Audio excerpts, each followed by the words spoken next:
तो जिस प्रक्रिया को आप आध्यात्मिक कहते हैं वो कोई मनोवैज्ञानिक प्रक्रिया नहीं है। इसका आपकी याददाश्त से कोई लेना देना नहीं है। यह प्रक्रिया जीवन की है। यह अस्तित्व से जुड़ी प्रक्रिया है। यह तभी हो सकती है जब आप खुद को बस जीवन का एक अंश बना लेते हैं। ऐसा करने के लिए हम यहां कई चीजें करते हैं। आपने यहां आश्रम में कई लोगों को नारंगी रंग के टैग लगाए घूमते देखा होगा। आप वो साइलेंस टैग पहन लीजिए और बस चुप रहिए। अपना मुंह बंद रखने से सिर्फ आधा काम ही होता है।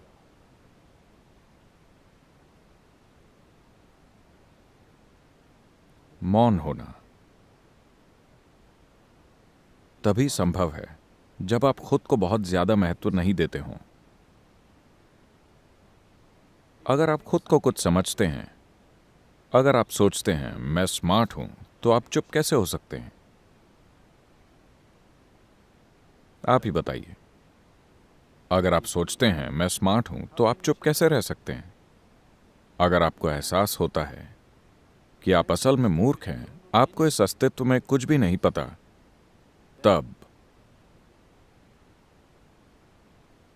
है ना, तब आप जीवन को बड़े अचरज से देख सकते हैं।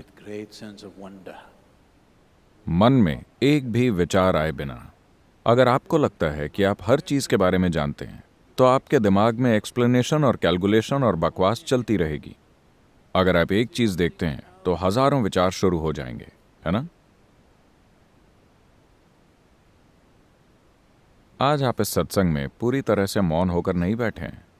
आप मुझसे सहमत हो रहे हैं, असहमत हो रहे हैं, अपने भीतर कमेंट कर रहे हैं, अपने बगल में बैठे इंसान के कपड़ों पर कमेंट कर रहे हैं, उसकी तारीफ कर रहे हैं, उसकी बुराई कर रहे हैं।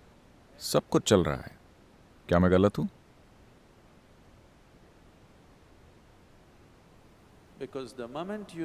क्योंकि जिस पल आपको लगता है कि आप जो सोचते हैं वो महत्वपूर्ण है, तब आप उसे रोक नहीं सकते। उसे रोकने का कोई तरीका नहीं है। ये बस लगातार चलता रहेगा, चलता रहेगा। जब आपको एहसास होता है कि जीवन के संदर्भ में आपके विचारों की कोई कीमत नहीं है, बस याददाश्त खुद को बार बार दोहरा रही है। ये बस वही पुरानी बकवास है जो खुद को दोहरा रही है। लेकिन अगर आप उत्साहित हैं, अगर आप इस दोहराने से मोहित हो गए हैं, अगर आप सोचते हैं कि यह बहुत शानदार है, तो आप इसे नहीं रोक सकते। अगर आप इसके पैटर्न्स को देख पाते हैं, अगर आप इसकी मूर्खता को देख पाते हैं, तब आप धीरे धीरे खुद को इससे दूर कर लेंगे और यह ढह जाएगा, क्योंकि बिना ध्यान दिए यह जारी नहीं रह सकता।